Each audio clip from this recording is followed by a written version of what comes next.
Olá pessoal, bem-vindos de volta ao nosso canal. Hoje, vamos mergulhar num dos maiores mistérios da história, os chamados anos perdidos de Jesus. O que ele fez entre os 12 e os 30 anos. A Bíblia fica em silêncio sobre esse período, mas e se eu disser que existem textos antigos e lendas espalhadas por toda a Ásia que contam uma história completamente diferente? Uma história que a Igreja, por séculos, preferiu não contar. Vamos começar com uma descoberta fascinante e relativamente recente, que nos ajuda a visualizar o homem por trás do mito. Numa igreja antiga e isolada na Etiópia, foi encontrado um manuscrito do século IV que contém uma das representações mais antigas de Jesus.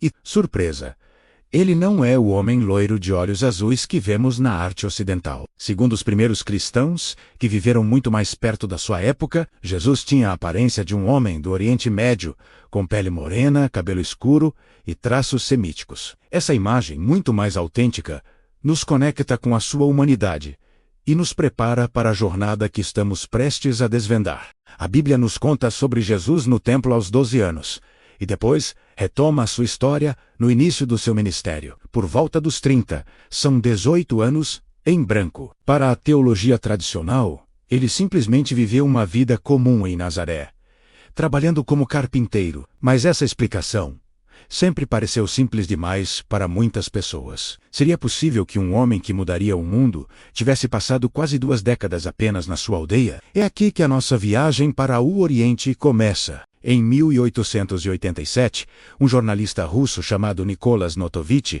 estava viajando pela região do Himalaia, no Ladakh, uma área conhecida como o Pequeno Tibete. Ele sofreu um acidente e precisou se recuperar num mosteiro budista chamado Emis. Lá, os monges lhe mostraram textos antigos que falavam de um santo homem vindo de Israel, chamado Issa.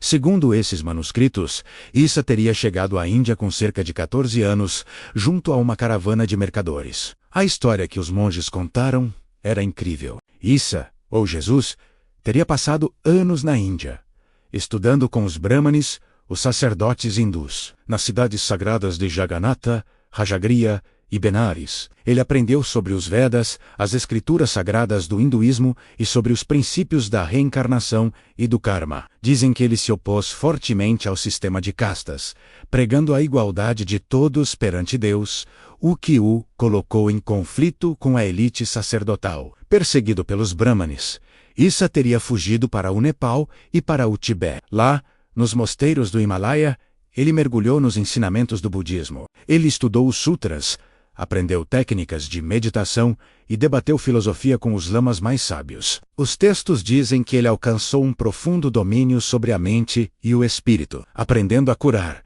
e a realizar feitos que muitos considerariam milagres. A sua mensagem era de paz, amor universal e compaixão, ideais que ressoam tanto no budismo quanto no cristianismo. A jornada de Issa pela Ásia teria durado até ele ter cerca de 29 anos. Só então ele teria iniciado a longa viagem de volta para sua terra natal, a Judéia, passando pela Pérsia, onde teria pregado contra os sacerdotes zoroastristas. Ao retornar, ele estava pronto para iniciar o ministério que todos nós conhecemos, mas agora com uma bagagem de sabedoria oriental que teria moldado profundamente os seus ensinamentos. Quando Notovitch publicou essas descobertas no livro A Vida Desconhecida de Jesus Cristo, causou um alvoroço. A igreja imediatamente o acusou de fraude. Historiadores e teólogos o ridicularizaram, dizendo que ele tinha inventado tudo. A controvérsia foi tão grande que a reputação de Notovitch ficou manchada para sempre.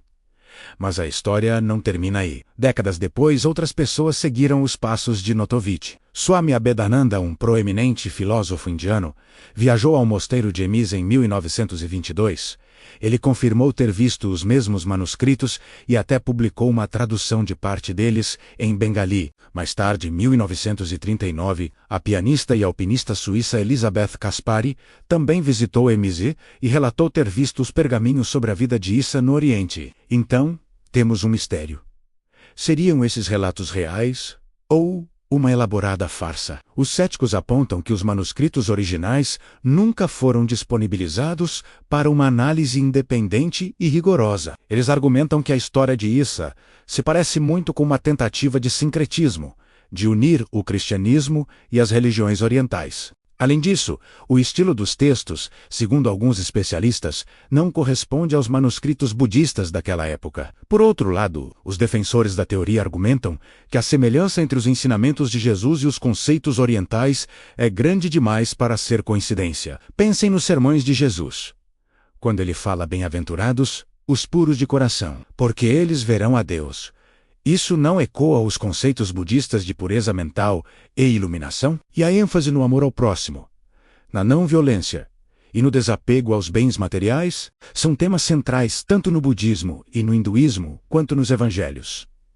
Vamos analisar algumas passagens. A ideia de dar a outra face é um pilar da não-violência, ou ahimsa, um conceito fundamental no jainismo e no hinduísmo, popularizado por Mahatma Gandhi. A parábola do semeador, que fala sobre como a palavra de Deus cresce de maneiras diferentes dependendo do terreno ou da receptividade da pessoa, tem paralelos claros com a lei do karma, onde as ações de uma pessoa determinam o seu futuro. Além da Índia e do Tibete, há lendas sobre Jesus em outros lugares. No Afeganistão e na Caxemira, existe a tradição de que Jesus, conhecido como Yusuf, não morreu na cruz. Segundo essa lenda, ele teria sobrevivido viajado novamente para o Oriente em busca das tribos perdidas de Israel e vivido até uma idade avançada na Caxemira, onde o seu suposto túmulo Rosabal é venerado até hoje por muçulmanos e hindus. Essa teoria, claro, é ainda mais controversa, pois desafia a base da fé cristã,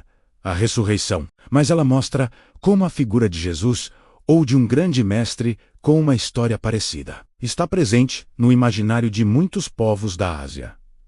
Então, por que a Igreja teria silenciado essa história? Se Jesus realmente estudou no Oriente, isso mudaria tudo. Significaria que o cristianismo não nasceu no vácuo, mas foi influenciado por tradições milenares da Ásia.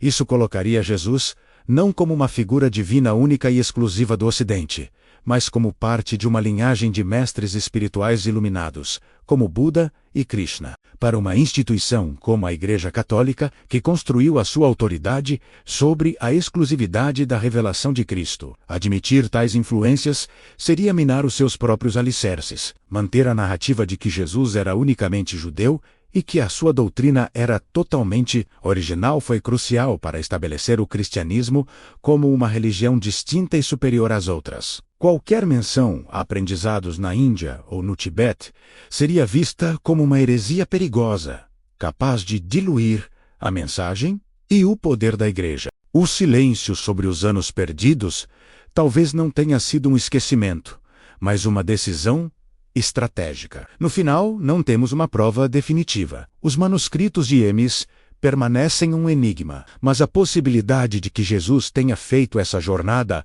é, no mínimo, fascinante. Ela nos convida a olhar para os seus ensinamentos com novos olhos, a ver as pontes entre as grandes religiões do mundo, em vez dos muros que as separam. Talvez a verdade não esteja em provar se Jesus esteve ou não fisicamente na Ásia, mas em reconhecer a sabedoria universal que ele compartilhou. Uma sabedoria que fala de compaixão, igualdade e busca interior, e que pode ser encontrada tanto nos evangelhos quanto nos sutras budistas e nos Vedas hindus. A imagem daquele Jesus, de pele morena, um homem do seu tempo e do seu lugar, viajando por desertos e montanhas em busca de conhecimento, é muito mais poderosa e inspiradora do que a de uma figura estática e distante. É a imagem de um buscador, um peregrino, um ser humano em sua jornada espiritual, assim como todos nós. O que vocês acham? Jesus passou seus anos de formação nos mosteiros do Himalaia?